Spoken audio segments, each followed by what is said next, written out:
Live.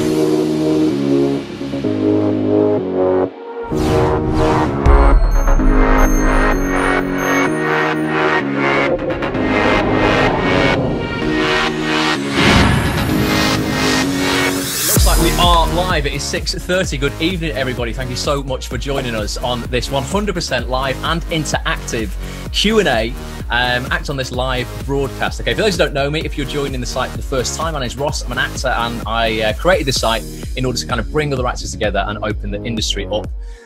Just to everybody from the comfort of their own home. That's exactly what we are doing tonight. Our special guest tonight, we're incredibly lucky to have him. Okay, he's one of literally the world's top casting directors. His work spans from the biggest TV, biggest films. His upcoming credits include 100 Streets, new Idris Elba film, 6 Days, new Mark Strong film, and as yet untitled Jason Bourne, Matt Damon, Jason Bourne film. He's a massive Liverpool FC fan as well. So if you're not, I would probably just close your browser now. He's probably not going to answer any of your questions. Ladies and gentlemen, Mr. Dan Hubbard. Give you a little round of applause, Dan. Thanks so much for joining us. Love it. Looks like I had the camera completely on you for that entire thing there, Dan, as well. There we go. So people wouldn't have even seen me. Thank you so much for joining us tonight, mate. Really, really appreciate you giving up the time. I know you are incredibly busy, so thank you so much for that.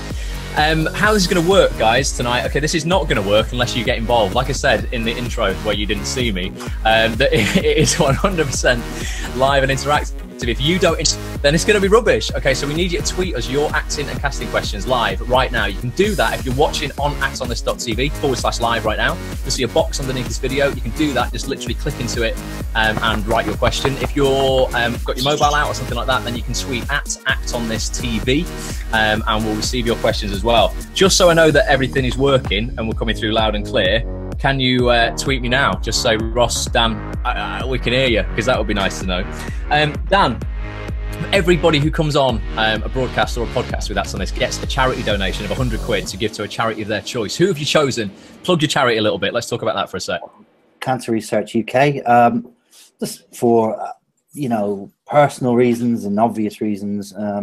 It was the first one that sprung to mind. I don't think I really need to go into the whys and what fors, but somebody very close to me passed away earlier on just the day after my 40th, actually,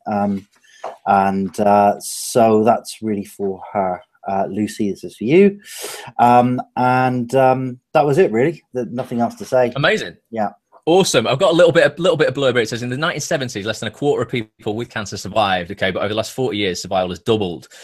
Today, half will survive. So Cancer Research's ambition is to accelerate progress and see 3/4 of people surviving the disease within the next 20 years. So if you want to find out more, support the charity, donate some cash, then you can do that. Get yourself over to www.cancerresearchuk.org. So that'll be winging its way over, Dan, straight after this broadcast, mate. Thanks so much for nominating those. Thank you. So because we've got we're up against the clock, we've got 60 minutes with Dan tonight, guys. We're just going to literally get stuck in, Dan. There's going to be none of this kind of, normally do a little bit of blurb, like how did you get into casting, give us a bit of your background, that kind of thing. Let's just get stuck into the meat of this. Okay, start with the questions that people have either pre-submitted and also tweets that are coming in. Just checking, listening from work. Thank God for headphones. Kim's here, Joanne's here, Edward's here.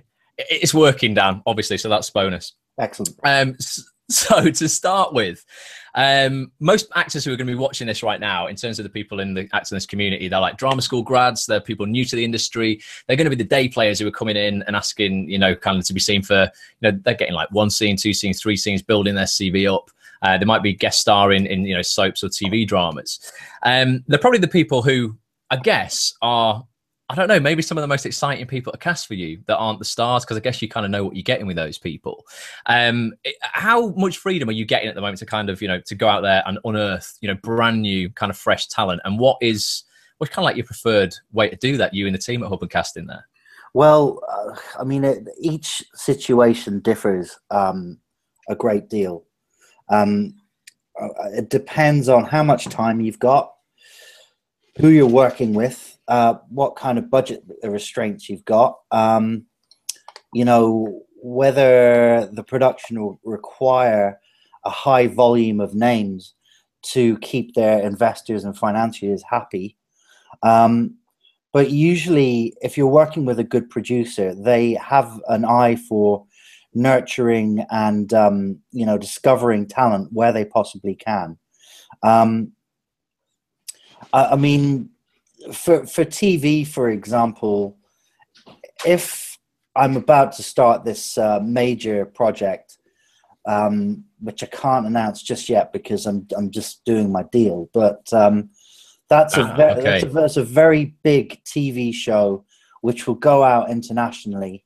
It's straight to series, and I've read the first script, and there's like a good solid, I'd say 20 characters defined,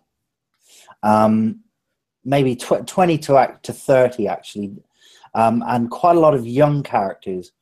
And I look at that and I go, okay, well, for the three main people, they're probably going to require some people who have some recognizability. Some of the producers will want big names, and other producers will be open to, just some actors that have worked their way to that position where they have the experience and the presence and the skills to carry, a massively big enigmatic part like that.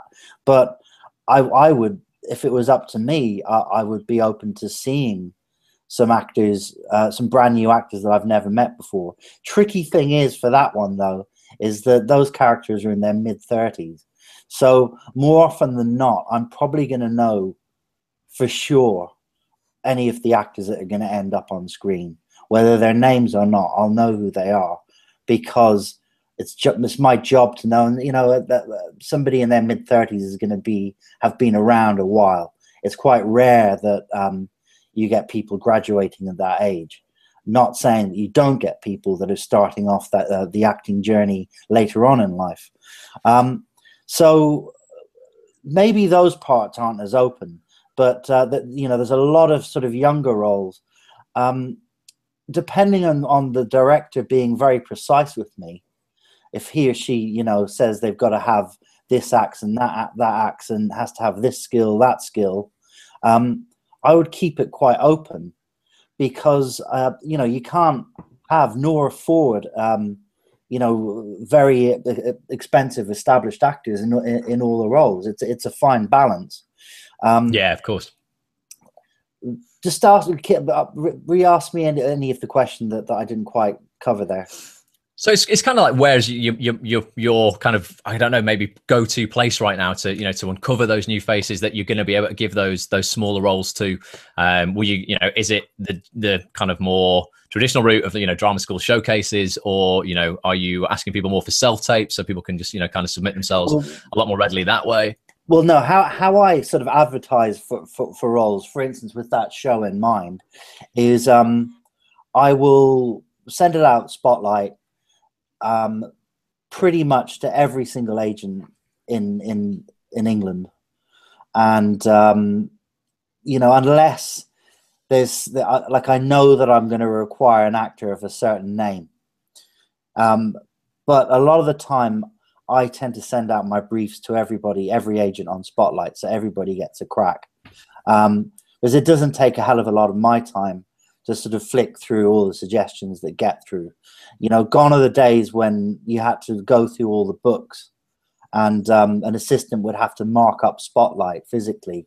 So from that point of view, Spotlight has revolutionized and made casting a lot easier and given people a lot of opportunity. So Spotlight first and foremost. But recently, this film the short film I did, which I've been working on, I was requiring like a non-name, just somebody who really was the role, like this squaddie who is suffering serious post-traumatic stress.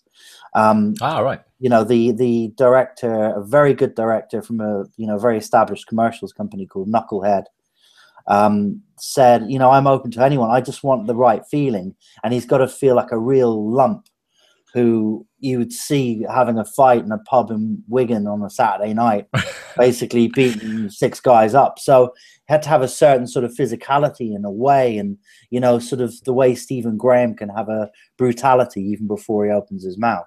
So I sent it out on Spotlight, but I also sent it out on Casting Call Pro, which I was surprised by how many sort of more suggestions I got than I usually just see through Spotlight.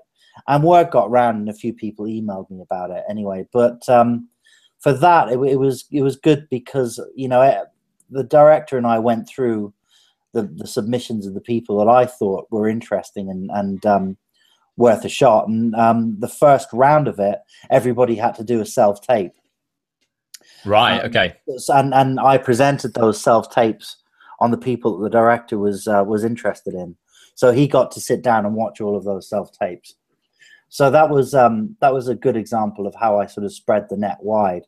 You know, sometimes if you're casting a role which is really difficult and you're not, you know, getting anywhere for some reason, or it's quite specialized, like Captain Phillips, Paul Greengrass insisted that everybody had to be genuine Somali. Amazing cast as well, though. What an amazing cast you ended up with on that. Tell us a little bit about how you figured that out. Well, that was a real hardcore, roll your sleeves up, you know, proper technical casting job where I sort of recruited a team of people that I trust.